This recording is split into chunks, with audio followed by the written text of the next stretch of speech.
How you doing, everybody? I hope you are all keeping well. Cracking episode tonight with Julie Wilson Nimmo. You'll know her from various things, probably more so Balamori and Scott Squad and Tune the Fat. Brilliant to talk about Julie's career and all the different things that she's done. As always, hit the comments and subscribe and let me know what you think. Big thanks as always to Paul at the Green Room for production and Paul at Let Me Repair for the sponsorship. Thanks, guys. Julie, how are you? I'm fine, thank you. Thanks so much for asking me on. I'm really excited. Thanks for coming on. No, not at all. It's a total pleasure. I thought I would just take a stab in the dark and ask you. 'Cause you don't ask, you don't get. That's what I found with this podcast. Listen, I'm the same when it's my wee one. It's like, and then somebody says yes and you're just delighted. Yeah. That's it. 100%. I said to you beforehand, loads of questions. I've got loads of questions. People have sent in loads of questions. Can't even believe that. Why? Does anyone have a clue who I am? They'll be like, who?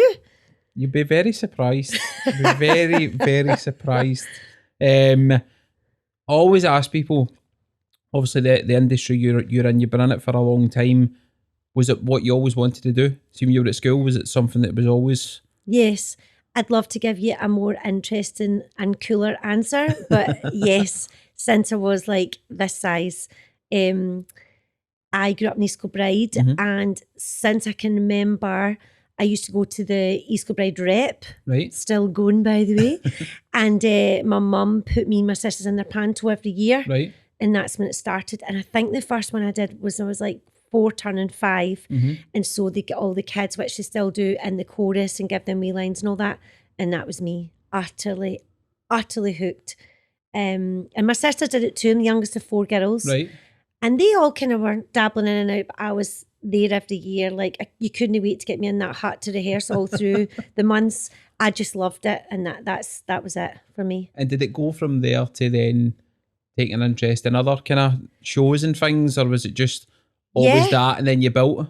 That kind of thing was really good because they did sort of branch off shows in the summer and stuff as well. So they had like a summer school and stuff. So if you liked the Christmas show, if you wanted to or were asked, you go do the summer shows, and it sort of built in for that. And then I started, and this will make me sound old, they used to put in the evening times auditions for shows in Glasgow. Right. Like The Sound of Music or something that was coming that needed kids. And I used to make my poor mum, who doesn't drive, by the way, go on the bus with me because my dad worked in the oil rigs bill practically my whole childhood. So when he was there, he'd drive. But most of the times, my poor mum take me to these auditions from the evening times. You'd go round the corner just from here. They were usually at the Mitchell Theatre or the King's Theatre, and they'd line you all up. I mean, it was brutal. And you'd get in and try and get a part, and you'd be all lined up with numbers, and then you'd go through all the rounds and all that. And I went nearly getting The Sound of Music, didn't I? I'm only joking. I was gutted. And then the next one I begged to go to was Annie, and my mum couldn't take me that day. So my sister took me, and she was kind of giving it, we'll be an hour and we'll be home. Right. And I was there all day, and I got in it. Right. And that sort of stepped me up, if you like, from the EK Rep, that I still went back to a professional show at the King's and being in 2 casts with kids because they only use you for a certain amount of time. And that was me after that. I was just, I still get emotional thinking about being on that stage. And when the iron, that's the big safety curtain went up and the curtains went up and the smell of the place. And I still love the East Kilbride Village Theatre, but see the King's Theatre in Glasgow. And I was 11 when I did that show. And I was terrified. I was going to ask. But I've still got friends from that show. Wow. But it was like honest to God, like a dream come true for me. It was just, it changed everything for me. That was me. My poor mum and dad. I know. I can't even imagine that. I used to feel terror just doing like the school play. Yeah. Never mind stepping out at the King's. Yeah, I know. But I think it was like, I didn't really think of it, I'm on at the King's. It was still a show for me. When it's dark, you can't see. But it just felt like, they rehearsed. But it was a different kind of a buzz. It was like I never was the time going, oh, look at me, I'm on at the King's. I was just like, I'm in this bigger theatre. I didn't really know what it was. And because they looked after us so well and they made the experience so fantastic for all the kids, that it was like a dream come true. And I still kind of do that now. I was in the moment so much going, if I never do anything again, then I'm going to enjoy this. So that was me after that, hooked. I mean, I was really down when it finished. I remember the feeling of, what do you mean, this is it done? And then my mum going, well, you'll audition for something else. And so it kind of went like that. And then I don't think I became obsessed, but I was like, I'll have to be on stage for my job. That's what it has to be. There was no other thing came near it after that. Wow. How was your mum in that with it? Because obviously they must have been to countless auditions, and then you finally got this one. What was the reaction like from your family? I can say this now because he's all right about it. My dad wasn't keen. Right. Only because he was like the older I got and like starting to audition for drama school and stuff, he was like, what's your plan B? Aye. He's kind of still like that and I'm 50, but he was just not out of like not being cultured or anything like that, or he just doesn't know that world at that point. He was like, how are you going to pay your bills? And we always worked, me and all my sisters, when we were at college and stuff, we always had jobs. I had a paper round and all that stuff. But I was going, but I'll work, I'll do something else when I'm not doing that. He was frightened, and he did tell me that recently. I was the one who was always worried about. My mum was shoving me on the stage. My mum's Scouse. My mum's from Liverpool, and she's very eccentric, and she's an only child. And I was really close to her mum, Connie, who used to be a dancer. Right. So that sort of theatrical thing was always burning away. She was all for it then? She was all for it. And I paid for a tutor to help me get into drama school because you have to learn pieces and stuff. And I didn't really know what that was like. And I paid for all that my own pocket money. And my mum was like, God, you're taking this really serious. And I was like, well, I've met so many people that I've tried to get in so many times. And it was like 70 quid at the time to audition. That's probably a lie. The whole thing was probably 70 quid. Right. So it's a lot of money to audition. And for me, I was like, well, I'm not going to go in half-hearted. I'm going to go in. Yeah. So she was, long answer there, I'll settle down. She was very, very supportive from the word go. I think she knew, like, because she'd seen me getting auditions and not getting the jobs, that I'd set myself up for it. So she was all in with me all the way. And she's still like that, bless her, to the point where she thinks I should be Kelly MacDonald. I'm so not Kelly MacDonald, who's lovely, but I'm not Kelly MacDonald. So Kelly MacDonald got a part in something on the telly. And my mum's like, that you would have been marvellous.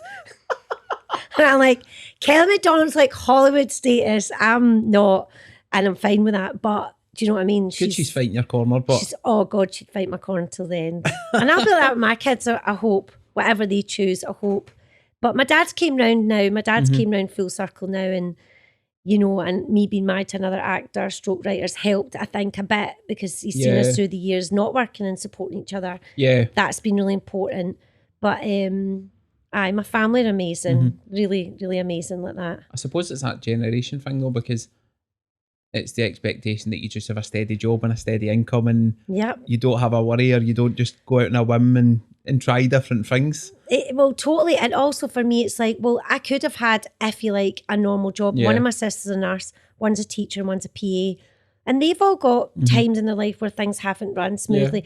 And so I think my dad sort of went, you know, nobody's got a perfect life, right? So having this job, there has been spells where you stop and go, oh, and I have stopped now well into my career, like early on in my career, going up to my mum and dad's and having a greet when something didn't work out. Yeah. I learned to stop doing that because my dad would carry that for months. Yeah, he would worry about it. He'd want to go and kill somebody.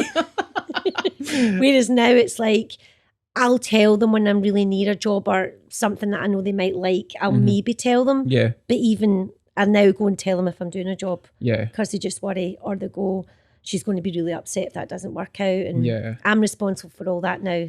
Yeah. But that's what I was going to ask you as well. It'd be hard enough as an adult, but how did you find that audition process as a kid? Because that is pretty brutal with the numbers. Awful. And well, you just grow up quite quick, and that's why I kind of watch these shows like through the years. Although me and my boys when they were young loved them, you know, like all the talent shows and stuff like the singing shows, and I go, I've kind of stood there, but to stand in to be able to sing, I don't know what that's like. Usually it's acting, obviously, for us. Yeah. But I don't think it gets any easier. No. And we do self-tapes now for acting since COVID. I mean, it's getting a bit better now, but I'm better like this in the room. Yeah. Because I can relax a wee bit and then do a couple of takes. Whereas the young team coming up now that have graduated, they know nothing else. They just self-tape and they do it and they can crash. I can't really do that. And I can't lie, because if my family watch this and I go, yeah, I'm totally fine if I don't get an audition, it really hits me hard still. But I do things to help me do that now. I do a lot of wild swimming and doing yoga, and all that helps that sort of side of your mental health, if you like, when you get, I mean, we get battered a lot. Yeah. Yeah. And we set ourselves up for a batter and we know we're getting battered. Yeah. But then sometimes when you don't get battered and you get the job, all of that outweighs all that side of it. I suppose it's that 1 in a million chance, isn't it? It's you just go back for that. Yeah. But as you say, I suppose I've had a few people on in the industry and they all say the same thing, like no matter what age you are or no matter how many you've done, it doesn't get it. You don't find an easy way to just block it out, but it still hurts the same way it did when you were a kid. Exactly. And I try tricks like my husband Greg's really good. He'll go, I forget about it. And then I'll go to him, have you forgot about it? And a lovely actor, Gary Lewis, who's a great pal, he'll be like that to me.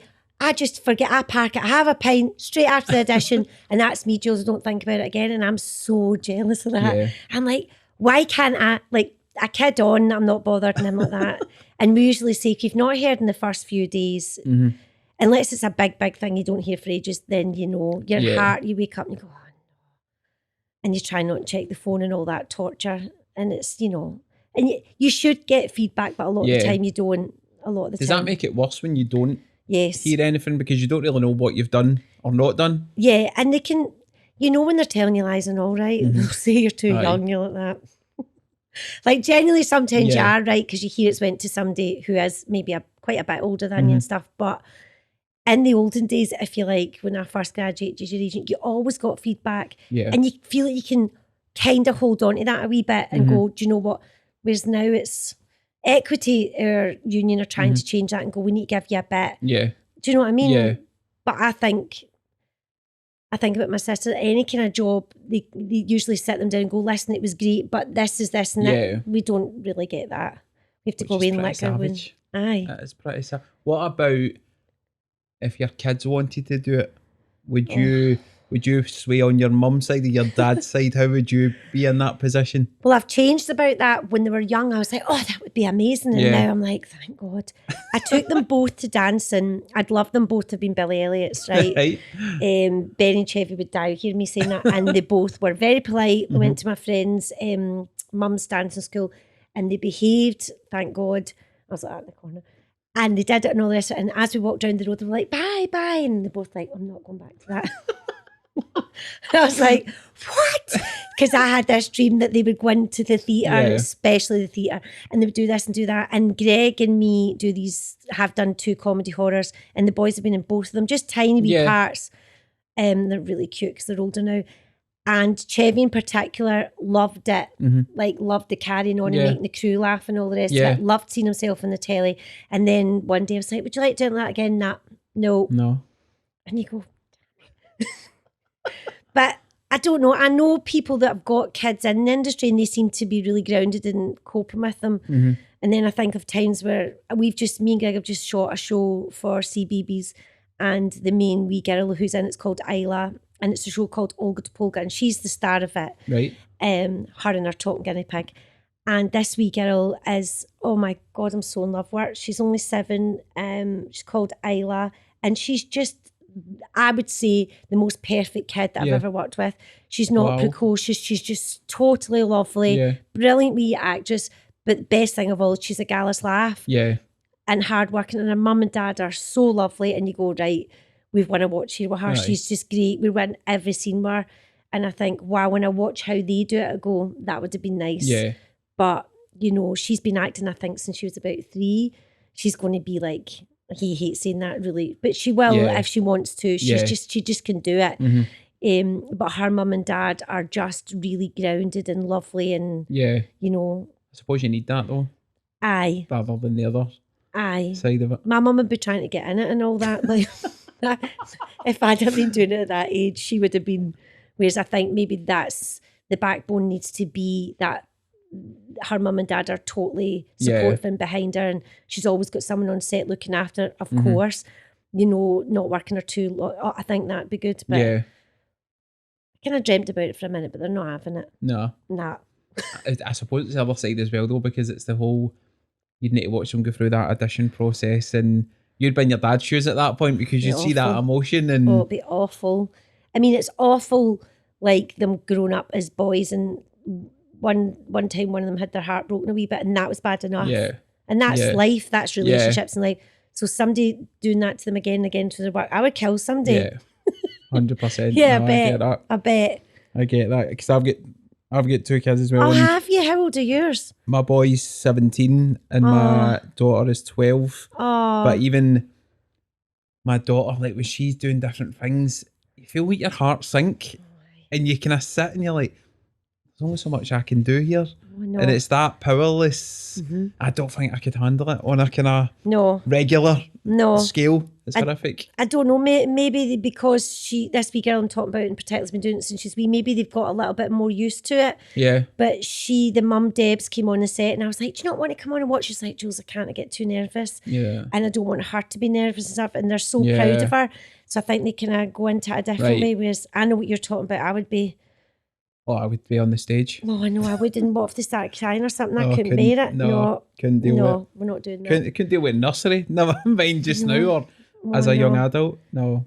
It's hard being a parent, isn't it? I don't think is. enough people say that out loud. It's like whatever stage you're going through.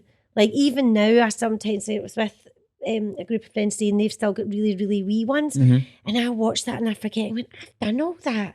Mental. And now I've got a 17-year-old and a 21-year-old, and I'm like, I've got a whole different set of worries, Yeah. and it's still lovely. Yeah.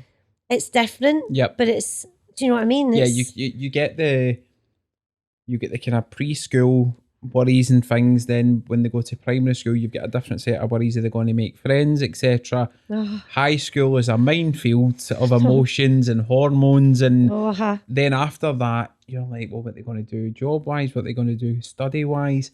You just replace one set of problems with another as they grow up, and I think I've just accustomed myself to the fact that there's always going to be something to worry about. There's always what. going to be, and I think nobody tells you that because anyone listening, watching this, go be like, they're putting us off. But it's not that we're putting you off, but nobody tells you. No. Don't they not? Not even No. like close family go, No. you're going to have worried, you're going to worry yourself to death. Yeah, you do, and it's totally irrational. Yeah, It's it is. totally irrational. But then I always think some way, do you not that's our job? Yeah. I go, that's my job to worry about Yeah. you. Like my 21-year-old said to me, Mum, stop worrying about me. Because I'll say, well, what time are you coming back? Mum, stop worrying about me. And I say things like, we still live Mars. Of course I'm going to worry about you. And I was like, Benny, I'm always going to worry about you. Do you know what I mean? But I think secretly they're like that as well, because it's. Yeah. I always get the kind of, I've not even thought of that. Why are you asking that? I'm like, because I've thought about it 400 times, and I've given you. I've got every outcome possible, and I've played it back, and that's me. But you try not to pass it on as well. But you're bang on. It's there's no manual. No, there's no manual, and I always remember going and getting my teeth out. Right when I was wee, my dad came to school to get me, and used to say like, I won't be back to school and get my teeth out because they used to get gassed. That's terrible. But they used to give you the gas, then you'd wake up and all that. So you'd be off the day. And I remember walking down to the village in East Kilbride, and my dad, I always remember my dad squeezed my hand. I was kind of like, I was nervous, but he was more nervous. And I always remember he said to me, see if I could swap place with you, Julie, I would. And I remember, like, must have been about 9 or 10, going, what is he talking about?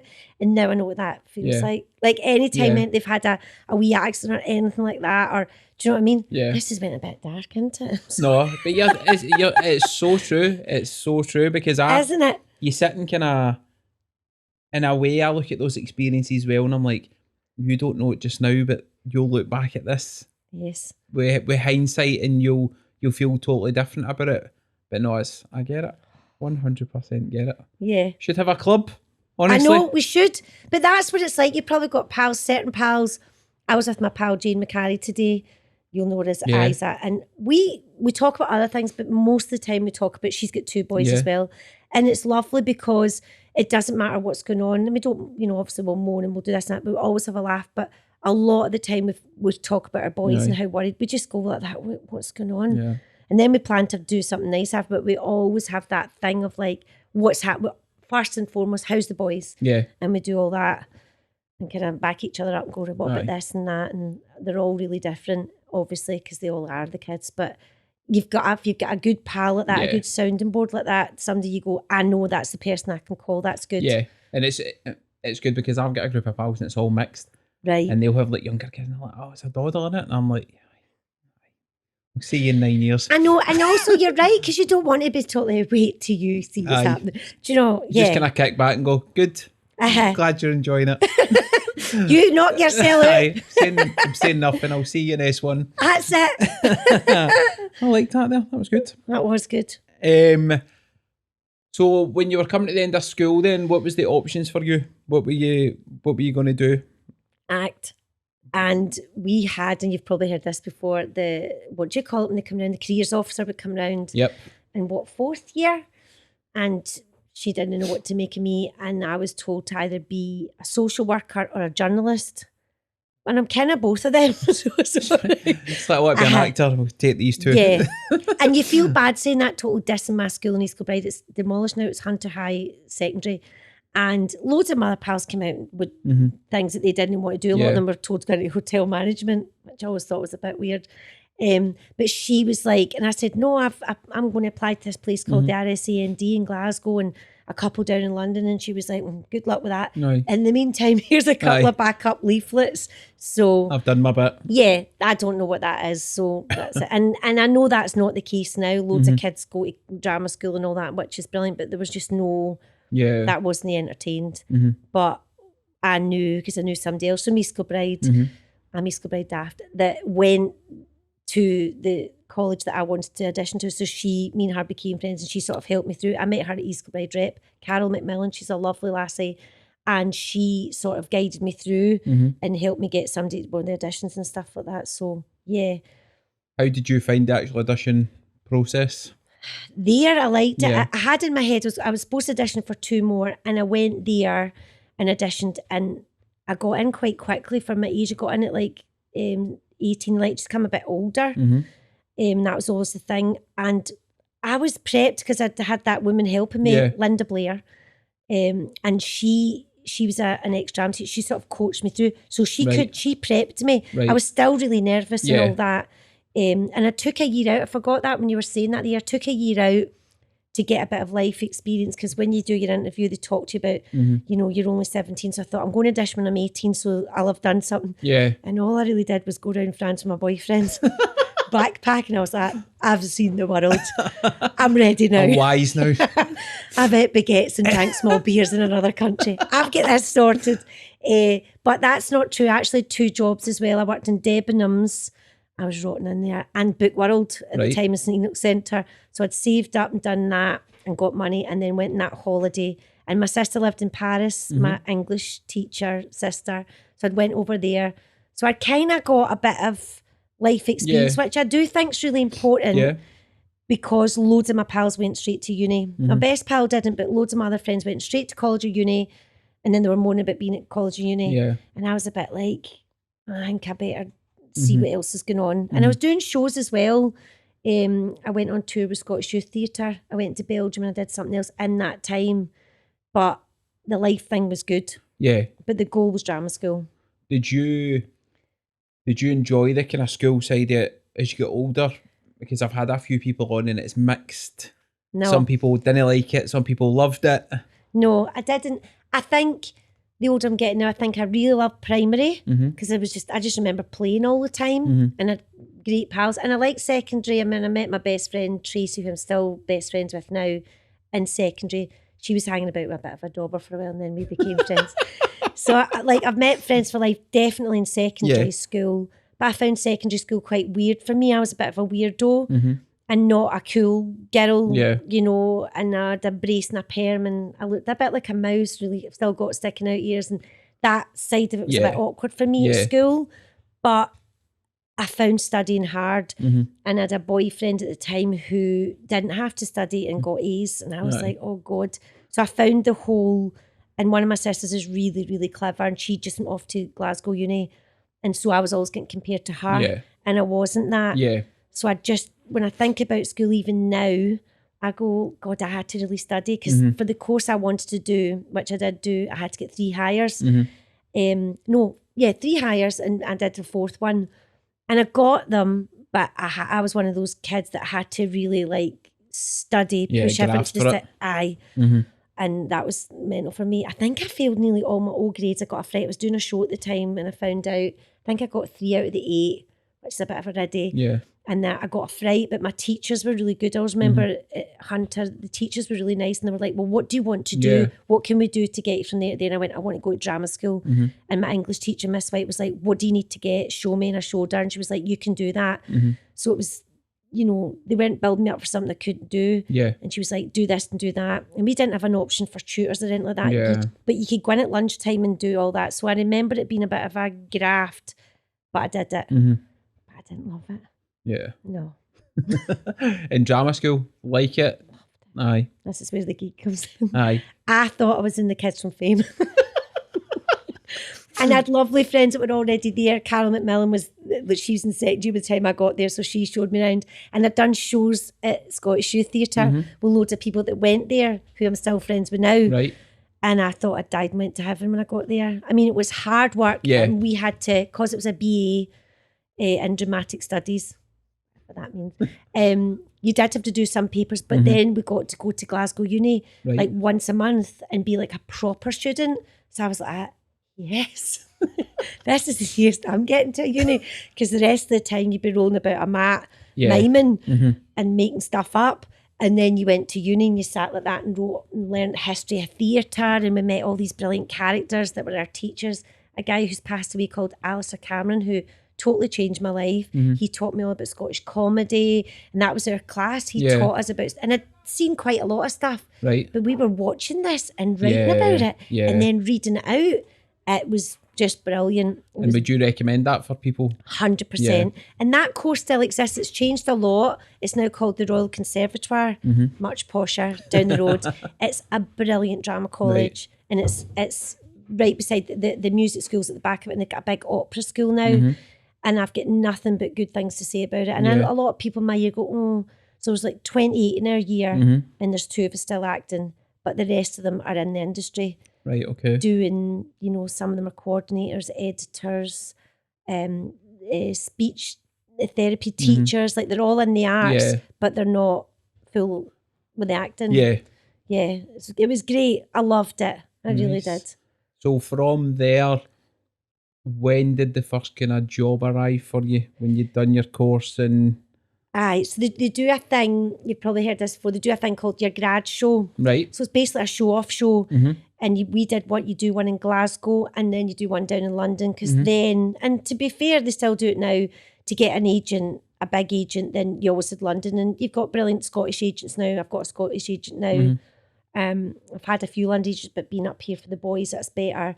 But so you did a show at the theatre, and ours was at the Old Athenaeum here, and everyone from the industry and your family and friends as well come and see, and you have to do your terrifying ordeal, and you do this show, everyone, so it's like, right, so we watch you, what have you got? Right, okay. You do your piece. Yeah.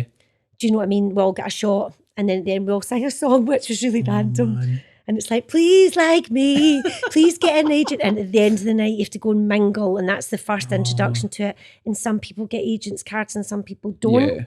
And in London, they took us down, and we did a brilliant time down there. We're in a place called the Fortune Theatre, where the Men in Black still on. Women in Black, Men in Black.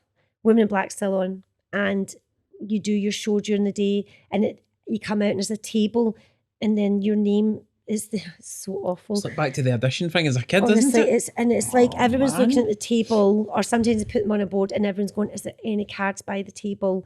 And I was lucky, I did have a couple of cards, but I was going out with a different boyfriend then, and there was no card beside his name, and it was just, brutal. But that doesn't mean you're not getting an agent that day. It just means an agent's not when, can you call me and maybe come in and have a chat like this?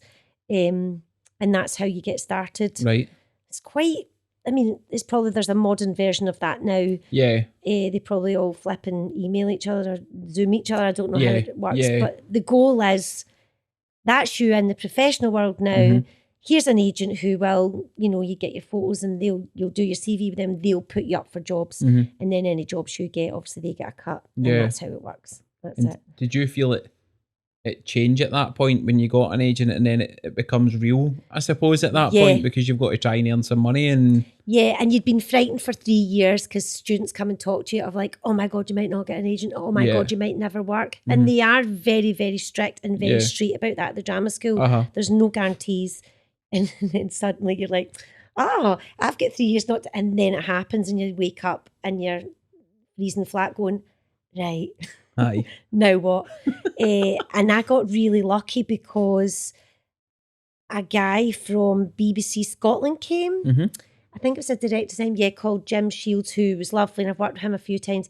He came and they were auditioning for a new character in Rhapsody Nesbitt. Right. So I What a literally had an audition the next week. And I knew from learning to not go on about it in front of my flatmates who were also in my class.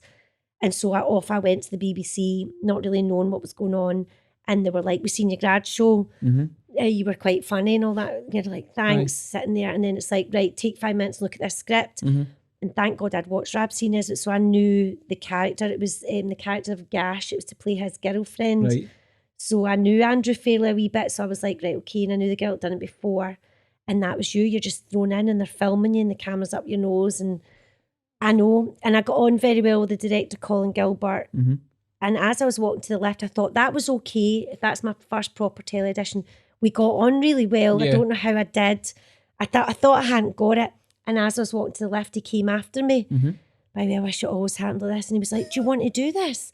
And I was like, "Yes." And he was going, and he's quite posh, Colin. He's like, "Are you sure?" And I was like, "Yeah, oh God, yes, of course." And he was like, "Okay, then I'll speak to your agent. Right, we'll see you soon." And I was like, is he taking the piss? This can't. And I didn't tell anyone because I went back to my flat and I was like, waiting on a phone call to say, "No, we've got it wrong." Well, and also as well, I didn't want my agent to think I was being big-headed. The director followed me. I think I eventually probably did tell her because I couldn't keep it to myself. And she was like, "This is wonderful." She was English, in case she didn't get that accent. Oh my God. And then the call came in the next day and that was it. And then I think I shot it the next week. I was on it for a couple of weeks and I couldn't believe it because you got paid as well. Well, Rhapsody Nesbitt was massive. Yeah. It was a great wee part. It was a funny wee part and I got to do a great scene with Tony Roper. I had to slag him. I think it was on a few weeks ago. See, that happens now, right? Aye. I must have been, 23, 24? Right. And somebody took a photo of me and sent it to me and I was like, oh my God. But that was quite nice from my mum and dad, especially my dad. Yeah. Because I got a job. Yeah, it wasn't for months and months, but I was like, if that's my first telly job, I'm bloody more than happy with that. I was delighted. I was nervous. Yeah. And they were all lovely to me on it. But I thought, that's great. I'll just go in there. And I knew enough to go in there and just watch and shut up when you're not supposed to be doing it and all of that. And I loved it. Big heavyweights in there like Tony Roper and Gregor Fisher. And they were all there on my first day. Elaine C. Smith and Barbara Rafferty. And Sean Scanlon, who's passed away now, God bless him. I was sitting with him in the truck because you don't know where to go when you're the new one. They've all been in it for years. And it was a great learning curve for me because you go in lunchtime, you get in the bus, the dining bus, and I didn't know anybody really, just to smile and say hello at. And I think Elaine and Barbara were still shooting a scene, and Sean Scanlon, God bless him, you would know him, he's just like the most perfection person and actor, was like, "Come up here, doll," and he totally brought me in and sat and chatted away to me, and he was just so lovely to me. He was like, "We'll keep you right," and all that, and they were all, honestly, I was so makes grateful. Such a difference to you as well at that point. Yes, and I've carried that on stuff and thought, and even when we're doing like something like Scott Squad, Jump to the Future, I know how nerve-wracking that is to go on that bus or come in a room and not know anybody. And I always say it to other actors, I was like, don't be, you've got to make an effort. I always just say it to Greg on Still Games, had so many people coming in, and I would go, I know that wee young actor, make sure, and they were all very good as well, talk to them, make them feel at home, because they're shitting themselves. To go in something in a day, even now, is making my legs shake. I'd rather go in from the start and be in from the start. See, going in and doing something for 2 days, doesn't matter how long we've been doing it, it's terrifying. The new kid, innit? Oh, it's the new kid. Aye. Oh, it's giving me a whitey. I don't like it. I don't like it. Honestly. And then loads of people say that as well, though. It's, you just have to remember, and even if you're having a shite day, you come in and talk, "Hi, how you doing?" And the theatre as well. But the theatre's different because you don't have somebody just coming in for the day from the theatre. We're all in it from, say, rehearsing something for 5 weeks. We're all in together, and that's that group. You'll get the odd time where you're through in another room, but we're all thrown in together, and you bond much quicker because you're all there all the time. You've got to. Yeah, you have to. Aye. And if you're filming, you are in and out a lot more, even though sometimes the call sheet, I'll be like, oh, I wish I'd seen Gary. Aye. You're not there. Oh, I'm Aye. not going to see him for another 2 weeks because Aye. he's not in my scenes. And that's why Aye. the rap parties are always good on telly. Because you go, and you get on really well with somebody and then you don't see them till the end. Or Well, it's that release as well, isn't it? Because you've done everything and it's exactly. all been put away. Yeah. So when you got when you done the Rabcinas bit, did that kind of give you the confidence at that point? Or probably maybe a false confidence because you went to one, got it, Oh, aye. and then did you go away think, oh, this is a canter, this is... No. Because I think because then when you're there as well and you'll get some actor telling you how many other people were up for your job, Yeah. that brings you right back down to earth. And then I remember I got a radio job after that because somebody dropped out, and I'll not name him, but the actor told me, he was like, wasn't it you, by the way? And I was like, okay. And I wouldn't have known that. Right. But I learned that quite quick as well, going, okay, fine. This is a job that I'm in. I've replaced somebody because it was quite short notice. Aye. But that's happened to me all through my career. That doesn't bother me whatsoever. In fact, probably half the jobs I've got is because somebody's dropped out. Yeah. So I would say that to young people, don't feel offended by that. That's the game that we're in. Yeah. Obviously before COVID, like, you know, somebody will get a bigger or a better job or something circumstantial happens and then they go, she's second or third choice and she comes and it can work out great for you. So Well, I suppose if it's meant to be, it just kind of falls into your path, doesn't it? yeah. I don't think I ever, I mean, maybe I did get cocky. I don't think I ever did. I think I just went, right, that was total luck. I think Rabcinas, it was luck at the right time. Yeah. And that they even came to that grad show and went, aye, good, she'll do. And they should do that.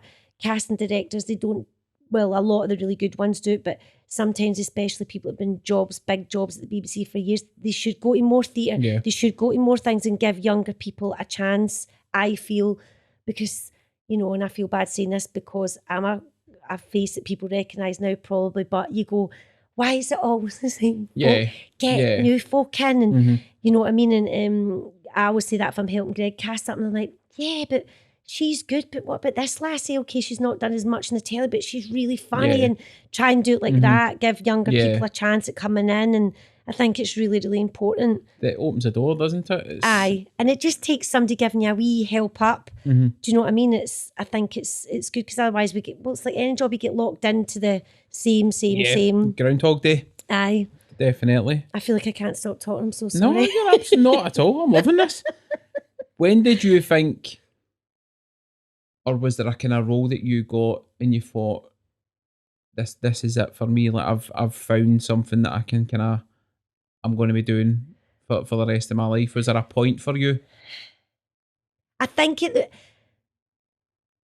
one time there was a year, only one, where it was back to back and it was like, this feels now. I don't know why, because I'd worked a lot till then and I was really lucky to go in and out of different things, theatre and telly, which is great, and really, really never ever took that for granted because so many friends that were only in the theatre all the way through and couldn't get a job in telly. Yeah. And I was kind of flipping between both. And I remember there was a really busy year. It was the year I got a film called The Slab Boys. And I went straight off of a telly show that I was in with Jean, Carrie and Greg and Ford and Gavin. It was like a sketch show. It was pure shite called Pulp Video. Pulp Video. Please tell me you've not seen Pulp Video. I've seen Pulp Video. Right, we'll go back to that. And I went straight off that into this film. And I remember thinking, then I got a thing straight after the film. And I remember thinking, is this what a career in this is? Even though I kind of had a tiny career, if you like, and was able to pay my bills and all that. But that felt like to me, like, oh my God, I wasn't totally, hey, I've arrived. It was bloody hard work. But I remember thinking, this is the first time I've not had to worry about money as much. And I'm getting paid to do the thing, and I didn't have to do other jobs to keep me going, if you like. I think that for a lot of actors, a lot of performers, when you maybe like stand-ups as well, I didn't have to do my job like working in my friend's clothes shop. I couldn't do that anymore because I couldn't let her down because I was away doing this all the time. Whereas probably loads of people tell you that there's other things going on to pay your bills and then doing this, and then suddenly you can just do this. And you go, oh, okay, that's quite nice because I don't have to worry as much. And then I'm getting to do this. And then the Slab Boys changed it for me because that was a proper film for Channel 4. And I'd never been on a set like that. And I was like, it was a bit like, weirdly, the Annie thing for me. Yeah. I'd done telly and I'd loved that and being on set and then the atmospheres, the sets that were on, I was really lucky, they were great. But this was a movie. This was like... Big time. Yeah, it was great. I mean, it was just... Oh, I was in heaven. I was in Did you heaven. have the same nerves moving from TV into that? Yes, and nobody really tells you because a film camera and a tele camera. I mean, now they use kind of both, but at this time, it was big, massive cameras getting rolled into your face and on big cranes and in studios and...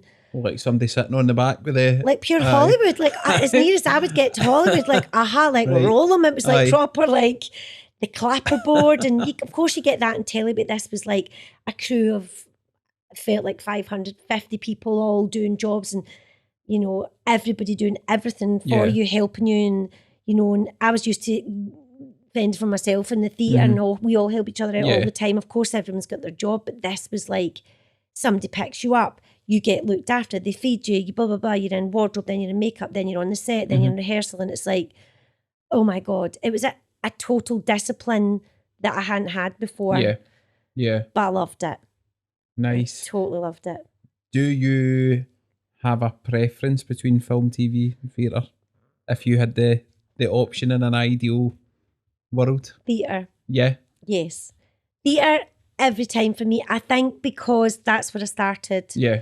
And I think if I'm a granny doing this, everyone's like, please don't be doing it when you're a granny. If I'm a granny and I'm older, then I would happily die on a stage. I've died many a time. But like physically croaked it on the stage, happy as a pig and shit. Just love it.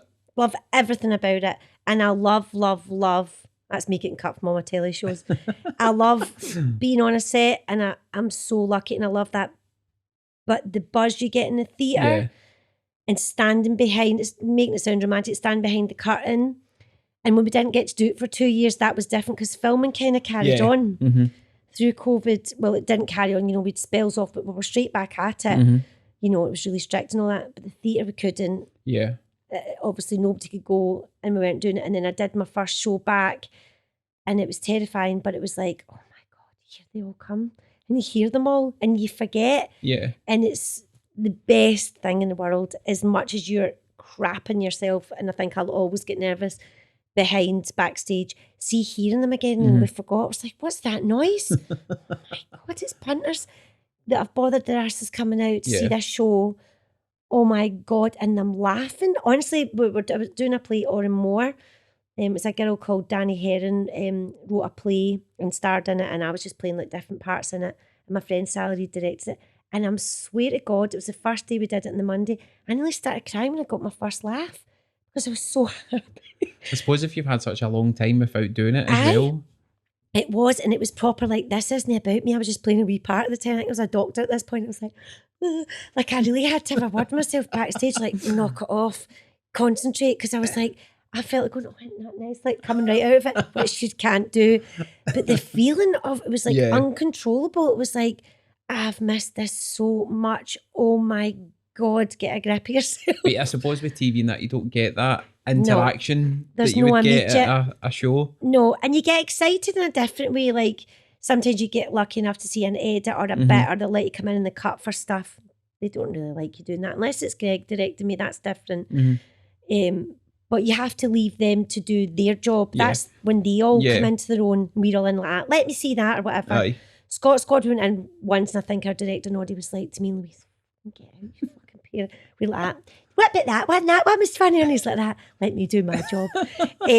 But the immediate thing in the theatre, it's some buzz. I mean, it really is. Do the nerves go when you get on stage? No. No?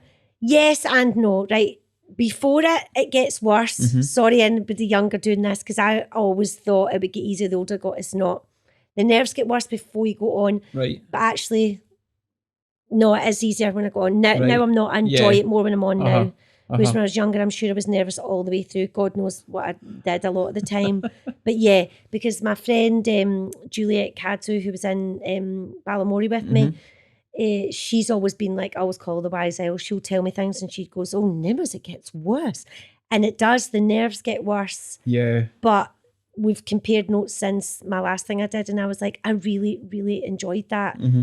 more than I thought I would. Yeah. And I did. I did do the Christmas shows at the Tron Theatre. Mm-hmm. Please come this year. I will. The Wizard of Oz. And Beautiful.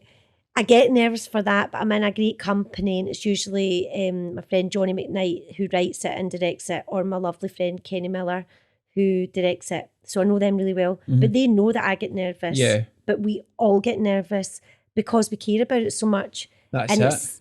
the Tron's like an institution. It's like Definitely. you can't muck about. But what I love about that time of year is the kids are just like that to you. They're very near, they're really near. So if the kids don't like it, it puts the total jeebies up because you're like, the kids think it's shit. Oh my God. So you're like, And they tell you. Yeah. And we change it as we go. We go, right, that didn't work and this didn't work. And they're, Johnny in particular is like, that joke's out. Tomorrow we're doing this. And we tailor it. And Right, usually by okay. the end of the first week, we've got it how we want it to go. Got you. So you go, I don't want those kids looking at me like they're not enjoying this. Yeah. If we're doing this till into January, it's got to be, Because they don't hide their... You can see it on their faces. Especially the teenagers like that. Yeah. The heck is this? And then you're like, that's the end. I'm going to make that wee boy in row 2 like me by then. Yeah. And then they do, and you're like, yes. Like, stop the show. Just want that was for you. Everyone else is laughing, mate. What about you? Oh, talk to me about Pulp Video. Do you know what? Right. I thought Pulp it was Video. brilliant. Oh, bless you. You must have been doing something else than watching Pulp Video. The best thing about Pulp Video was the folk. I mean, the lovely, lovely director, Ron Bain, how he put up with that cast, I have no idea. Gavin Mitchell, Greg, Ford, Jane McCarry. Oh my God, the carrying on, the waste of film. Jane McCarry, who I love so much, farts all the time. You need to get her on here. It was just glorious. And we were young. I hate to say it, in the pub every night. Yeah. Because we were that age, we didn't know any better, round the corner from the old BBC. And we used to go, I mean, not even just like drinking, just laughing and chatting. And that time in your life where you've got no responsibilities and no worries. And we were getting paid, which we thought was a lot of money at the time. So we're like that. Drinks for everybody. Then you used to go in the studio the next day like that. Oh, and we learned it quite quick. But it was just, and then the show got put together. And I remember thinking, oh my God, what is this? And I had moved down to London when it first came out, and I've still got it. And it was in Time Out, and there was reviews, and it was like, they're reviewing it. And I cut it out, and it just said, Pulp Video, pure shite. And I thought, that's a great leveler, because I was like, yeah, I'm in this sketch show, and everyone's going to see it. And we were all like that, teacher, yeah, we'll get Aspie and EastEnders and all that. We did one season of it, never to be done again. And it was brought in as, poor Colin Gilbert, it was brought in as the new Naked Video. So Naked Video, which had been so brilliant years and years before, we were like, hey, we're the new Naked Video. We weren't. We were a sketch show. But actually, from doing other sketch stuff now, they should have at least gave us another shot at it. Yeah. Because sketch is a very difficult thing to do. And you can't just do one shot at it. Yeah. And we were all finding our feet in amongst that. And we had people coming on. Fred Macaulay came on. We'd Stu Who on, like stand-ups coming in to help us and perform. And a lovely actress called Ronnie Ancona, who I'm still friends with, and an actor called Alan Francis. They would come in and do sketches with us. They were like established stand-ups. And we were learning off them. And we were just getting in the groove of it. And then it was gone. And I think nowadays you'd have got another shot at that. Yeah. Whereas we were all like, probably cocky, annoying wee gets, to be fair, right? But we were all going, we all got on and we kind of started to know what was working and wasn't working. And then it was gone. Did they pull it because of the reviews, or did they give you a reason why they just... No reason, No, just just done. done. Done, one and done, gone. And it was a shame because we recorded that in front of our studio audience, and they don't do that as much now. They do things like Mrs. Brown's Boys in front. Now and again, you'll do a pilot in front of an audience. But see, as a young actor, especially in comedy, see the audience sitting there while you're recording. It's so good for you, because you sometimes have to do multiple takes and they still have to make the audience laugh. Yeah. It was brilliant. And yeah, some of the material didn't back up what we were trying to do.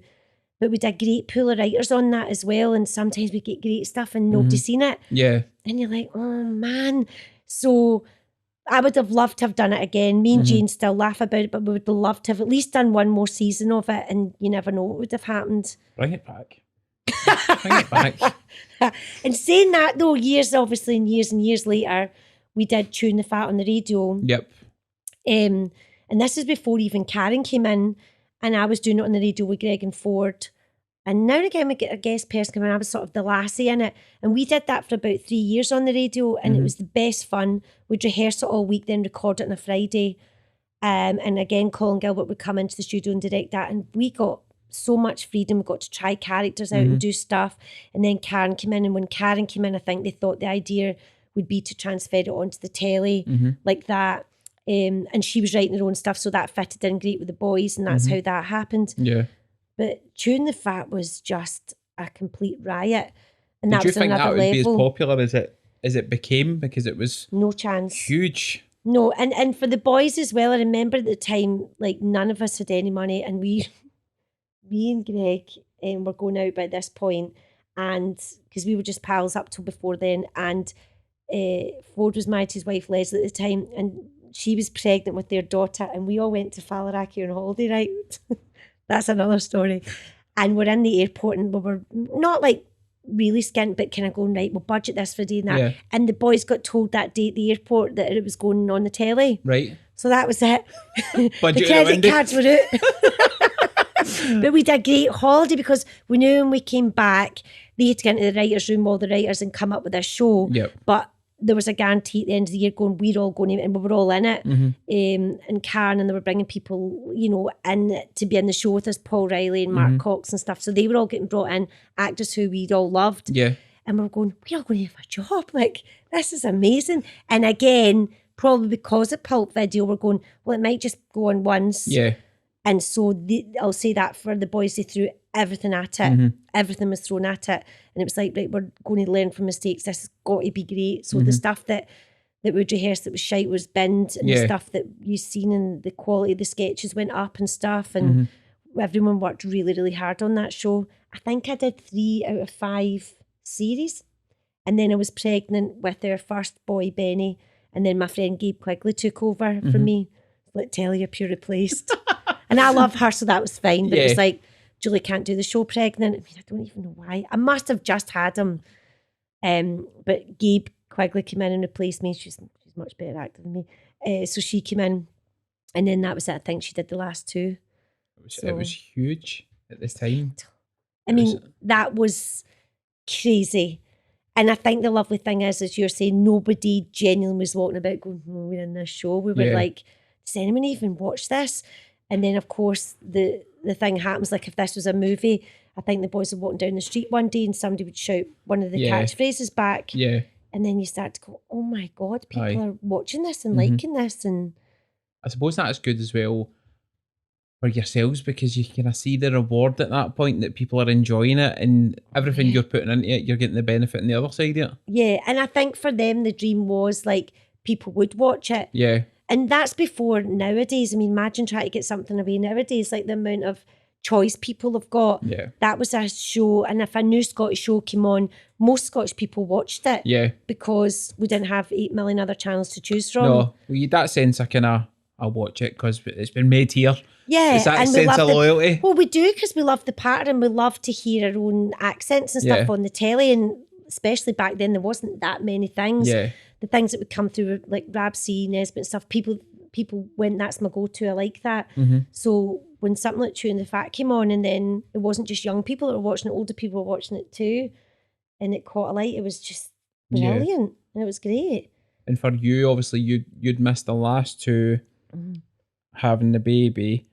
What was in next for you at that point? Because you'd been out for a wee while, being a mum, etc. Yeah. Did you find it hard to get back involved, or where was your head at that point? It's weird, because I've said that to you, and I remember breastfeeding in a van, so glamorous, and Michael Hines, who came on to direct Chewing the Fat, shouting at me to hurry up onto set. So maybe I did go back and do maybe a special or something like that, or I just remember thinking, oh my God, and Karen was great. She was like, that should be in a minute. And I was like trying to stop him feeding and then running on to do the sketch and then running back on. So maybe I did do that. Maybe I did a Christmas special. No, I think they did. They had So a maybe- feel like Christmas and New Year. Aye, maybe something like Yeah. that. Yeah. But I think for me, I was kind of like, not that it wasn't my show anymore, but they were, it's like you didn't really need, we were kind Yeah. of, not the supporting players. Karen certainly had mainstream characters and we would be her foil and stuff like that. But I think for me, I was doing other things. I think I went back to theatre. Mm-hmm. I think round Benny, I was like, I can rehearse and Yeah. it'll be easier. Why I thought that's not true, because you don't get your nights when you're doing Yeah. a show. When you're rehearsing during the day, you get your days, Mm-hmm. and then it's ages, and then once the show's up and running, you get your days back, and then you're on at night. Mm-hmm. So I kind of thought, and between me and Greg, it must have been something like that. He would have been writing, so I can rehearse, and then I Yeah. go on at night. Mm-hmm. So I probably did it like that. Yeah. I went back to the theatre, so it was a bit easier. It's a lot going on, but as well, isn't it, at that point? I genuinely can't remember. Like I'm talking rubbish. It would have been Balamory, because I was doing a play and then Balamory happened, and that's right. And I thought, I'm going to have to say no to it because Greg started shooting Still Game. Mm-hmm. It was weird. This might be wrong, you can check it up. Still Game started shooting round about when River City started shooting. Right. Because my friend from London came up and stayed with us. That's another story. So he came up and stayed with us. He was shooting River City. I was shooting Balamory and Greg was shooting Still Game. All about the same time. I mean, that's a long time Yeah. ago. And I remember thinking, in fact, our director, who's my pal still, Brian Jameson, said to me, between me and another girl from Miss Hooley, and he said to me, but you've got a baby, what are you going to do? And I was all gamey like that. Well, I've already thought about that. I hadn't. And I remember going home that day, and I got the job that night, and my dad was watching, and my mum wasn't well at the time. She's fine, she just had some bug. And Greg was filming, I'd put all these post-it notes around my kitchen, like, change nappy, blah, blah, blah, blah. He's like, I've had 4 kids. Bless my dad, because I went, I'm going to this audition for Balamory, and I don't know how long I'm going to be. It was my Right. final one. Right. And we had to do a thing in the nursery in the morning and then come in for a screen test in the afternoon with other characters. Right. So I was like to my dad, I'm only down the hill at the BBC, but I don't know how long I'm going to be. He's like, don't you worry about it. And I didn't really give a rat's about the audition. All I cared about was my dad panicking with Benny. And he was a lovely wee baby, but my dad... Aye. And all these post-it notes around my house, and then calling him at lunchtime going, I'm going to be another hour. I was like, will you stop phoning me? I'm fine. And he was totally fine. And I remember all of that was going on, and then lying to Brian Jameson going, yeah, I've thought about that. Because he said up front, we're going to shoot some of this in Mull. Uh-huh. I think I'd looked Mull up on the map the night before. I'd never been before. And I was like, oh, that's not too far Round the away. corner. That's a ferry away, it'll be fine. And then he was like, well, we're shooting it quite soon. This can happen in telly. Theatre, no. Yep. But telly, you can get a job on the Friday and start on the Monday. It wasn't as bad as Yeah. that, but it was still quite bad. Mm-hmm. So I had maybe I'll say a month to organise my life around what had happened. Yeah. And Greg, and go, but we made it work. We just made it work. And I remember by the time I walked home from the BBC to go home, I got the phone call, and I remember taking my dad out for dinner. And I was going, I think this is going to be a really good show. Like, with no idea what it was going to Yeah. be.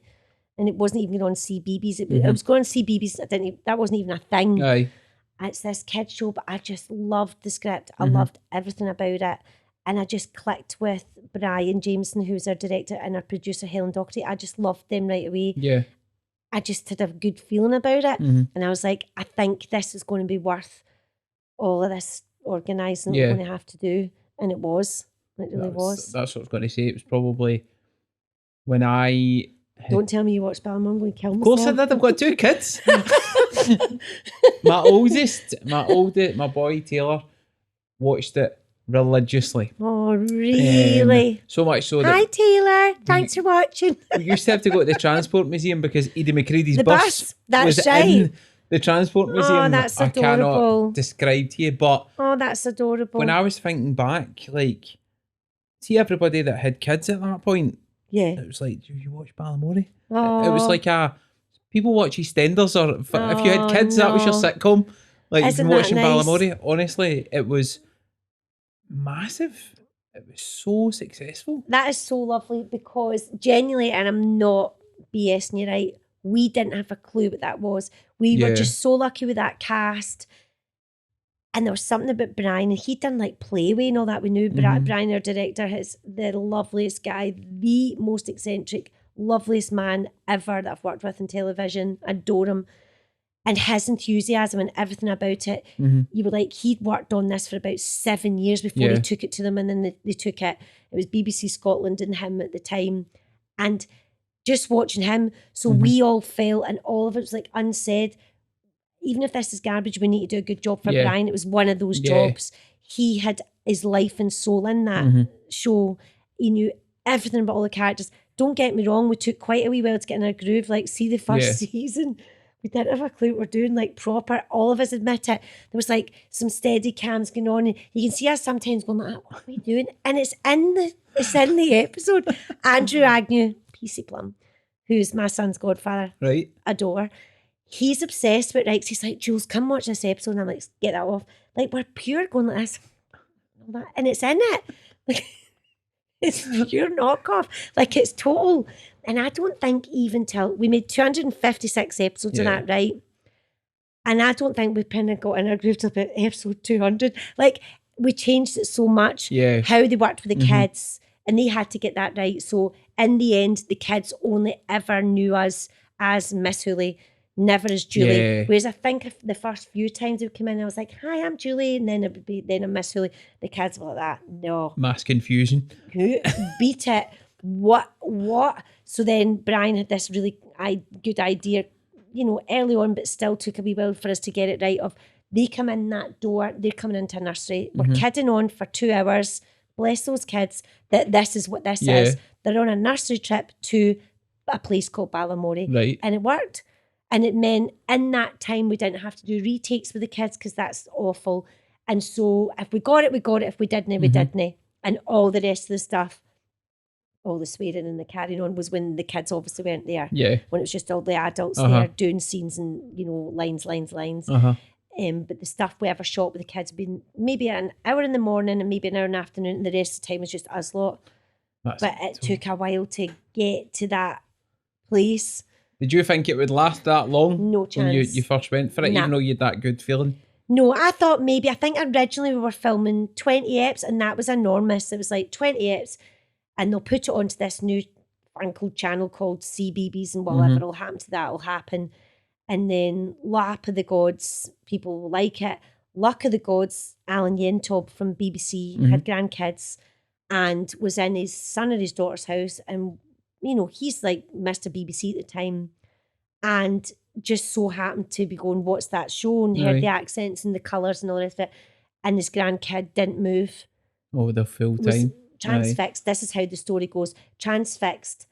And he came and sat down with the grandkid and was like, what's this? And the kid said, that's her and she's him and that's him.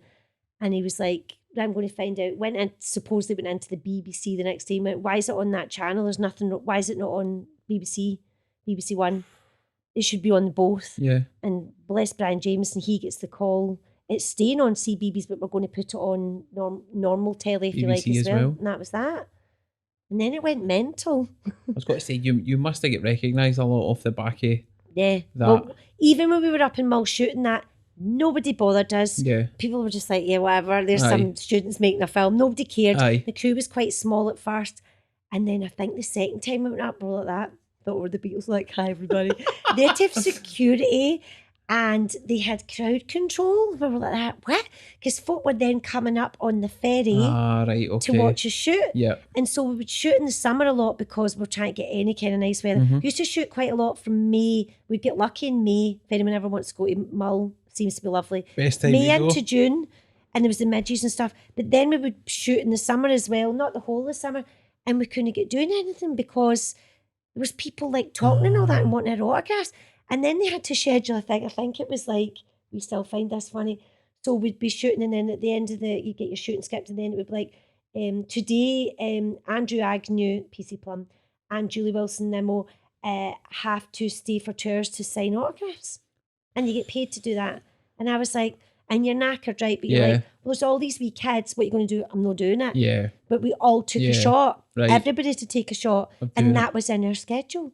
And I remember phoning my husband and going, we've got to stay and do autographs because all these people are coming. Like, what?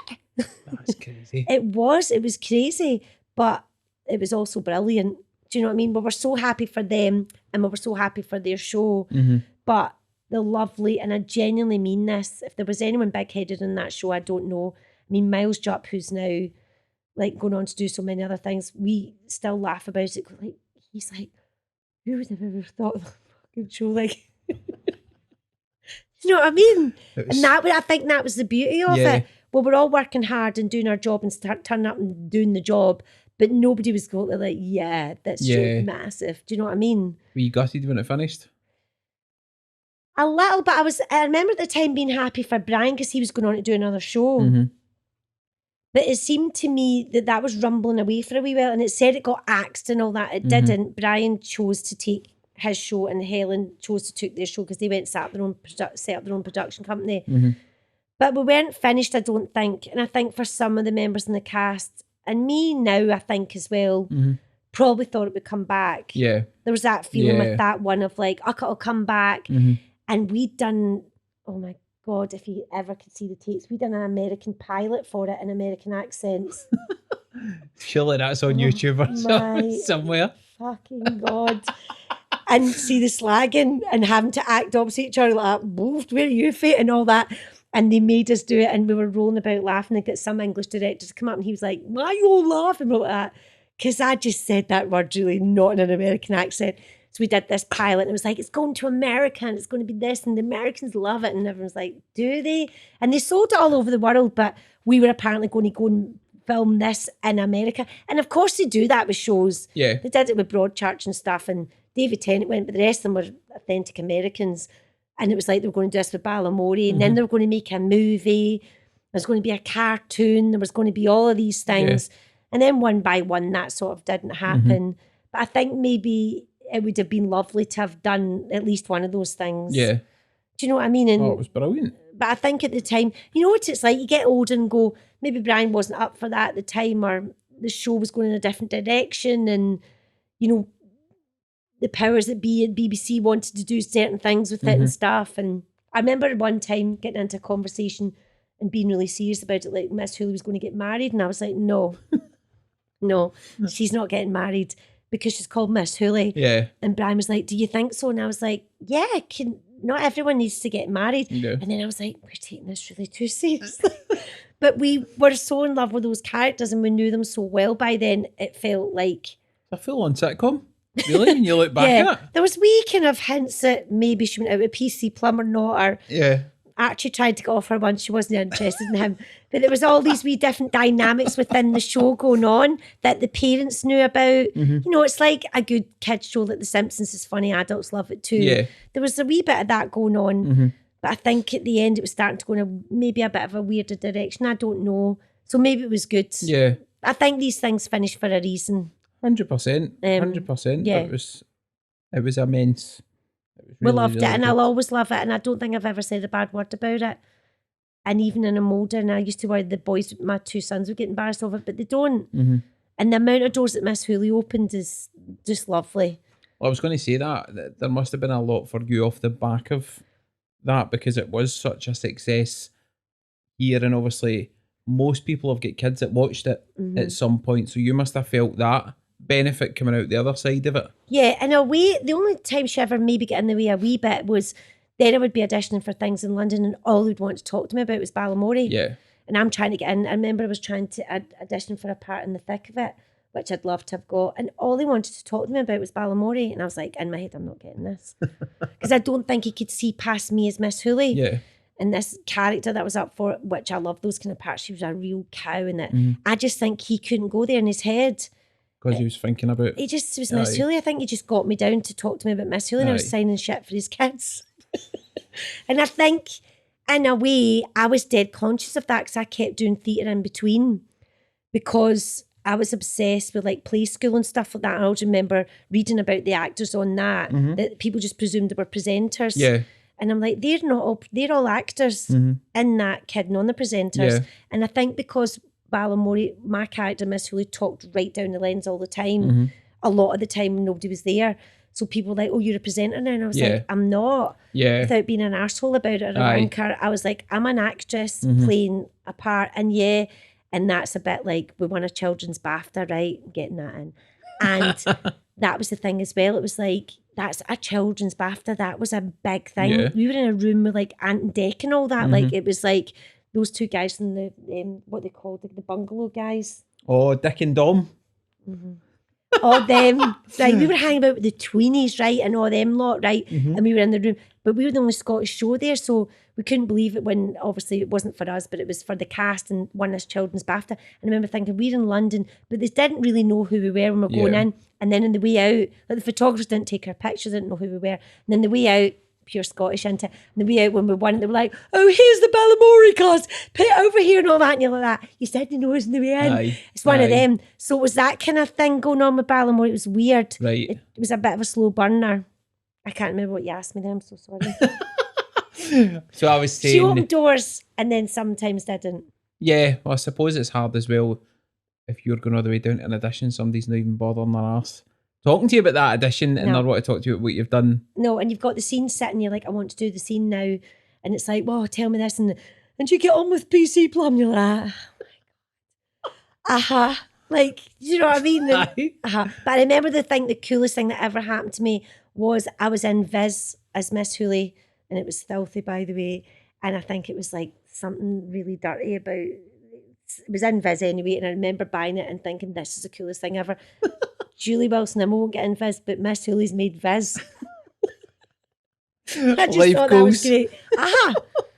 Even though it was rude, I liked it. Oh, I've got to ask you as well.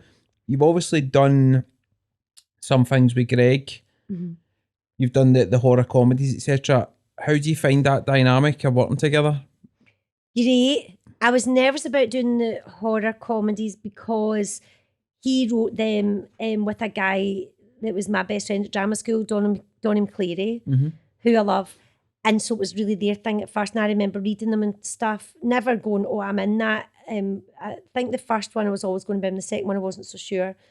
And then I was worried about Greg having to worry about me on a set because we'd only ever worked together before, he'd never directed me before. Right. But, and I'm not just saying this because I'm a sap, but I'm a great director and really, really relaxed and stuff. But it was more the dynamics of leaving the boys. Yeah. Because we went off down to shoot that in a lighthouse quite far away, like down, not as far as Stranraer, but quite far away. So we knew we were away. The boys came towards the end of the first shooting week and stuff. So for me, I was going, this is a big part. I can't be in it. But, oh no, great.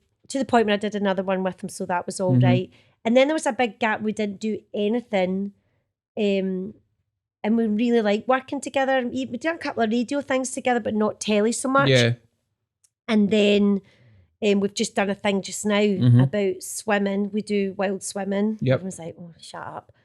That we're kind of obsessed with. Yep. And that was an idea that we wrote up as a treatment. I do a podcast, by the way, called Get it plugged. And She Was. Get it plugged. It's just a wee one on Solace Productions, and it's called And She Was. And I'm sorry, it's all women that are on mine.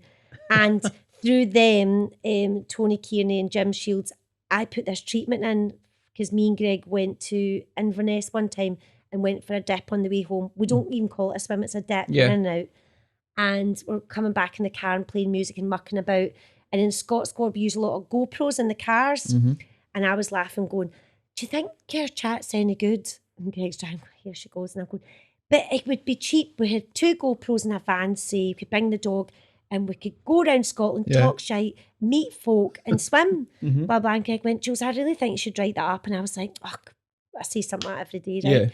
And I went, so it didn't go away. And I thought, well, I know Jim and Tony have got a production company. At least it's somebody I like and I know they love Greg. So it would need to be somebody that we know really well. And we would put it in and they loved it and punted it to the BBC. And it's going out as a pilot. And fingers crossed, we like it, we'll get to do a series.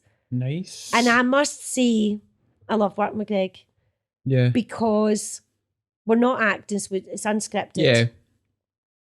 And I guess maybe something happens to you when you turn 50, you just don't really care as much. I think maybe it never happened when we were younger because we would always be worried about the kids. Like, we got asked to do a play together once. I'm like, I'd love to have done it. Yeah. And then Greg was doing The Wicker Man with the National Theatre of Scotland and he wanted me to be in it. And I was like, I can't. Yeah.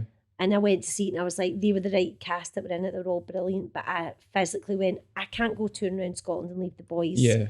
I've done it and Greg's watched The Boys. So there was all of that. Yeah. So now I feel like a different stage in my career, in my life, to go, we can go off. And we did in a camper van for a week and shot a pilot. And my 21-year-old looked after her 17-year-old. How was that?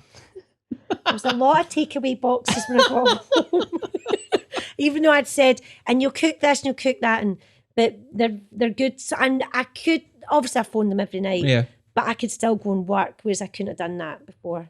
Yeah, you get a bit of freedom now, work-wise, which is always good. And without making people feel sick, we do get on really well. Yeah. And we're best friends, and so we're quite tough on each other as well. Like he'll push me and I'll push him a wee bit. So it's like good pulling each other out of our comfort zones a little bit. Yeah. And because of the swimming thing, we've got that in common, and we've met so many brilliant folks since we've been doing it. And the essence of the show is laughing. It's not total worthy seriousness. It's like, we swim, we're not experts, we're safe. This is what we do. Do you want to come and do this with us? And we meet people that are doing it. That's it. But you need that, because sometimes it's when you're watching something, you want to relate to the people you're watching. Hopefully. And you want to get that. It's just two people that are out there doing what they want to do, having a bit of a laugh on the way, meeting different people. That's what everybody wants to be doing. Yeah. But I've not seen it. It's not been cut together yet, right? So I'm saying in my defence. Put a disclaimer out. There was one night, and Tony's a minx, right? You'd love him. He's such a lovely director. He's sitting there and we're sitting here. And our dog Bonnie's with us. She's sitting there.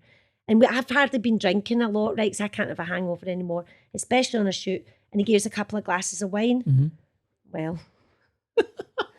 I mean, if some of it makes the cut, guys like to me after, what? Because I'm perimenopausal, don't mind saying that. And so you get a lot of hot flushes and stuff like that. Yeah. And I said stuff, Gary, that... And Tony's in there, he's going, there's this bit, and I'm going like that, just put it in. It's a bit like, I don't know if anyone does this with you on here, right? So you'll probably, I don't know, I'm presuming you'll go, Jules, if you've said something you want to cut out, I say that in mine, right? Yeah. I go, see if you go home and have a wee panic. I don't want you to feel like I'm putting... Yeah. Ours isn't filmed, right? But I don't want some women coming on mine and going, I really shouldn't have talked about said thing, right? We're in the flow of it. That's not what I want. So they say that on this. They're going, if you really genuinely... But I'm like, on this, I don't really care. Just do it, whatever. I'm worried about embarrassing the boys a little bit, but at the same time, I'm kind of like, there's something about being 50. You're a bit, fuck it. It's great. It's actually great. It's one of the nice things. There's not a lot. See the cards with the repeat numbers? No. See the party? Don't do it. Your 40th, aye, not your 50th. And it's not a vanity thing. It's a realisation of I'm halfway there. And that's a miracle, and it's great. And I'm touching wood, and I'm blessed for health and all that kind of stuff. But it kicks you up the butt. 50, so enjoy yourself. Yeah. Younger. Enjoy it till you get there. Yeah, enjoy it. Enjoy it. But that said, we're writing something together. I'm allowed to say that because I checked with my partner from Scott Squad, Louise McCarthy. Okay. So me, Greg and Louise have been writing for about a year, and we've been commissioned to make a wee thing. So brilliant. Hopefully that'll happen. And that's been great. But Greg treats me and Louise like we're total schoolgirls sitting at the desk, because I didn't even know what final draft was. And I had to get it in my computer. And so when you're writing a script, that was really exciting. So when you actually start typing, it looks like a script. So Greg had to explain all this to me, and Louise were like that, sitting, we get a final draft. And me and Louise sit beside each other, and Greg sits there. Right. And he has to tell us to shut up and all that. He's like a school teacher. But honestly, it's like sometimes he talks and I forget. He's my husband. I'm like, how do you know that? Like, do you know? And then we'll do script editing and stuff together. And Louise's role, obviously, she's in the Dolls with the amazing Gail Telfer Stevens, and I was friends with Gail as well. So they've wrote scripts before, but Louise is like, yeah, but this is like us writing as if we're going to. So we've got a treatment in and stuff, and it's really exciting. It's really exciting. So if it gets me, Greg will direct it. He doesn't want to be in it, and we're writing it for me and Louise to be in it. Brilliant. And we're pals. Well, I've got to ask you about Scott Squad as well. Scott Squad. Brilliant. Do you like Scott Squad? Do you know what I like about it? It's just, I like to watch things that you can just switch off and laugh. Yeah, and just enjoy it. And I think that completely ticks the box. Oh, that's great. It's just that you seem like you are just having a brilliant time, like filming it. Yeah. rather than when you watch something, you're like, I don't know if they actually want to be there Uh-huh. when they're recording or whatever, but it just looks as though you are having a blast. Well, Scott Squad, me and Louise McCarthy came into that in season 4, and they've done season 7, just finished season 7. So I knew it, and they know this Rab Christie, who's our boss on it, and Ian Davidson, who we all call Noddy's our director, and had been asked to be in it one time before, but to play somebody naked, and I was like, no, that's not happening. And then, so I knew of it, and my great friend Sally Reid's in it as well, and Jordan Young, so I knew their characters and stuff. I didn't know that much about it, and I hold my hands up, I admit that. But then when I knew I was doing it, I started watching it more, going, oh my God, this has been around for so long, and I love Darren Connell in it. He's amazing. They're all amazing. They're all brilliant. So we were really nervous going into their show, because it's their show. They've been doing it since the start. And Ashley and Chris Forbes, and, you know, they've all been in from the beginning and then come us. And we're like, oh my God, we were really, really nervous. But we felt like we were kind of cheating because we were detectives. Yeah. And I knew Rab Christie, who is the head of the comedy unit now. We did youth theatre together. So I've known Rab for so long. So I'm really comfortable around him and Noddy. But when me and Louise and we didn't really know what our characters were going to be. And we were kind of, were like, we want them to be good at their jobs. But our main thing was we wanted to be Cagney and Lacey. That was our only, you know, prerequisite had to be that we don't want them to fall out. Because at first it was like, do you think they fall out? And I was like, they bug each other like any good friendship. But these two, we want them tight. And I had to make Louise, because she's a lot younger than me, go and watch Cagney and Lacey, to the point she's like, going to stop telling me to watch Cagney and Lacey. But I was like, if we could be like Cagney and Lacey, and as funny and as likeable as in them, we'll be all right. And yeah, we had to go and interview detectives to get the jargon, because and we watched 24-Hour Police Custody for about a year because we wanted to sound like them. And Noddy was like, who cares if you say corroborate? And I'm like that, but that's what they say. And I was always like, every time I arrested somebody, I said the whole thing. And he was like, Jules, that's never making edit. And I'm like, but I feel like a cop when I'm doing that. And Louise used to be like, here she goes, and then getting our badges out and all that. And I think the very first scene we shot, we got our badges out, and I said, I'm called Detective DC Squire, right? And she's DC McGill. And I went, I'm DC McGill. And she went, no, you're me. And they were all like, and I was like, fuck, sorry, can we go again? And then after that, they were like, right, it's all right. These are taking the piss out of themselves. It's okay. Because it was all a bit serious up till then. But they pure throw you in. We were just thrown in this shop in Maryhill, and these two, it was a stand-up called Rob Kane, bless him, and brilliant Susan Riddle was in our scene. And we never even got to talk to them before. We just started shooting it, and everyone's eyeballs were like that. And I was like, is this how they do this? It's quite frightening. Intense.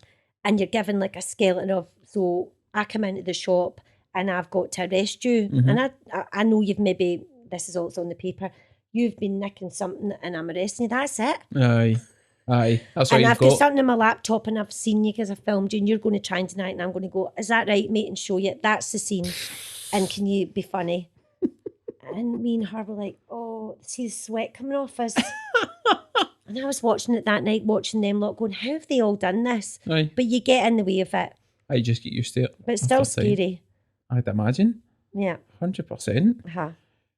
Right, I did tell you I've got some guest questions yes. that have come in from listeners. And also to point out, 2 of these questions were marriage proposals. I may add. Yes. So Greg's got some competition there. Please. Good. My head's like that now.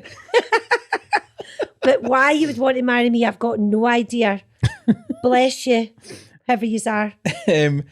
Somebody asked me, ask her about the backstory to Miss Hooley's hair and Groove is in the Heart by Daylight. Yes, that's great. Because I've talked about that before. So Miss Hooley, when she comes in, it's like any show you watch that's been on for years, looked quite different at the beginning than she does now. Yep. And I worked with a lovely makeup woman all the way through it from East Kilbride called Irene. And me and her sort of went at it together, like, what do you want this? And I was like, she always wanted to have a hairband. That was what was happening, and her hair was kind of a wee bit boring. And then one day I was told, she was like, "Is there anything you want to do?" And I loved Delight. Aye. And I showed her this picture and she went, "Oh, that's pretty cool." And I went, "Is that going to be a pain in the neck for you doing that?" She Aye. went, "No, I think I'll curl it down." And then we did it one day and we were both singing Grooves in the Heart and it sort of stuck. And Brian, that I was telling you about, loved it. And she sprayed it and she went, "I'll brush it out." And I went on to set like that. And Brian was like, "I love it. I love it. Keep it," and all that. So we started spraying it. So we started calling the hair the lampshade. And it just stuck. And that was it. To the point of when we did the stage show and I had to have a wig because it was so sweaty, the wig came out the box like that. And that was just her. ready to go. Sorry. And they Love wanted that. us all to look like cartoon characters. So that was really, that worked for the books as well. That her hair was just like that. Yeah. And kids like things the same. Yeah. So she wouldn't just have her hair up in a ponytail one day. Miss Hulu looked like that. Edie McCready looked like that. Do you know what I mean? Yeah, so it was all worked. set. Yeah. So whoever's seen that's done their homework. Aye. Very impressed. Career highlight.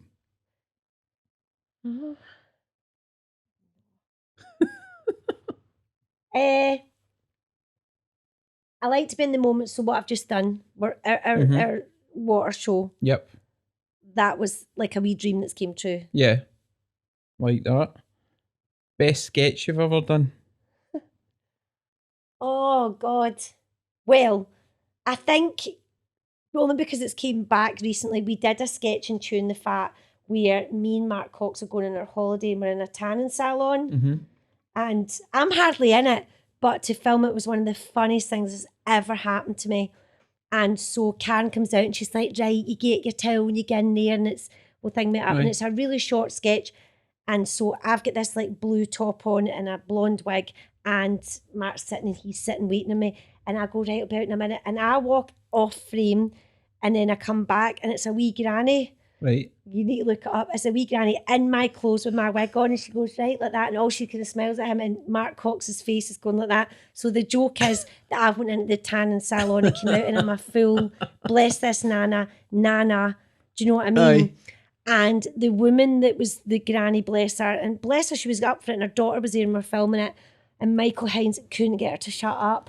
She kept walking on. She's like, "All right, boys," and she kept talking to everybody. "How's that for you? Will that do for you?" and all that. And she couldn't. He was like, "Thank you so much." Say she was called Jean. I don't remember her name. I feel bad. Jean, if you could just come out and smile at this is your boyfriend. She's like, "Oh, he's lovely." And all that was all that chat. We couldn't shut her up, and we're all behind camera and obviously not laughing at her. But our daughter was so like, we had such a laugh with her. Yeah. That was my favourite. I thought I was going to wet myself. So look that one up and Tune the Fat. Have a look. Any starstruck kind of moments for you that you've had? Oh, yes. Millions. But I did a film once with Pauline Collins, who's Shirley Valentine. Yep. And even though I knew she was going to be in it, she wasn't at the read-through. I wasn't at the read-through, sorry. I was only a small part. I was playing a nurse in it. And me and my mum, because my mum's Scouse, watched Shirley Valentine over and over again on a videotape. And I couldn't nearly breathe when I was in the room with her. And I had to do a scene with her, and it was proper embarrassing. And then in the end, I had to tell her, because I think she was like, "What's up with this lassie?" And she was like, yeah. And I had no moisture in my mouth. And she was like, "Are you all right?" And I was like, "No." And then I quietly told her about it, and she was lovely after that. But she, to me, is like one of the best actresses that we've ever produced. And I was lucky enough to be in a film with her. 100%. 100%. I would have been a mess if it was something like that. I'd been like, nah. I nearly died, honestly. Who was your idol growing up? Pauline Collins. Yeah. And I've took this to Scott Squad. Jill Gascoigne, who's sadly now passed away, was in a show called The Gentle Touch. Right. On ITV/STV. And she was a detective. And not only was she gorgeous, but she was so serious and smart. And she was a cop in London, and she was one of the only women in a really male-dominated job. And I was obsessed with Jill Gascoigne, to the point that Squire, my character, has a framed photo, if you look closely, on her desk of Jill Gascoigne from The Gentle Touch. Loads of other American actors and stuff, but her in particular. Yeah. And I have to say Julie Walters. Oh, Julie Oh Walters. my God. And in fact, I was starstruck when I met her, backstage at a stage door, and I was pregnant with my second son, and I went to see Acorn Antiques. I was so pregnant, and I was like, I never really go to the stage door because I know everyone just wants to go home, and I thought I have to take my programme with my friend. And she came out, and all I kept thinking was, please be nice. If Julie Walters isn't nice, I will die. Heartbroken. And she couldn't have been nicer. And again, it was like, and she was like, I was in the front row because I got a standby seat. And she was like, we were all worried about you because I was so pregnant. Yeah. He was £10 when he was born. And she was going, you were laughing your head off. And we thought you were going to go in, we thought you were going to get into labour. And I was like, oh, but I was physically shaking when I met her. That was probably worse than Pauline Collins. Like, I was physically like... Julie Walters, isn't it? And she was so cute and so gorgeous. Yeah. Oh, man. Right, last one, and I ask everybody this. If there's anybody you know that you think would be good to come on and share their story. On here? Yes. How long have you got? Paul shake his head like, no. Oh, God. Anybody that I've probably mentioned... do they have to be actors? No, not at all. We did a podcast, but she says she's shy and she's not. We did a podcast episode with my friend Emily Smith, who's a midwife, and I think she's the best person in the world anyway. But see her chat about being a midwife. She's just like salt of the earth, and I think it's one of the best episodes that we did, and you would just love her and see the stuff she could tell you about midwifery, right? Yeah. You two men sitting here, right? She just knows everything about it. She's just brilliant, and your sides would be splitting. I say her. She'll die if I said that. I think. But probably as well, you'd need to get Louise McCarthy on. That would be a definite. Greg, but he would be shy, but he's great. Yeah. He would talk to you about film till his word. Till 12 o'clock at night. That's too many I've gave you now. No, that's fine. That's absolutely fine. Andrew Agnew. That boy. Get a Balamory reunion on the go. Honestly, his stories are like, make me cry laughing.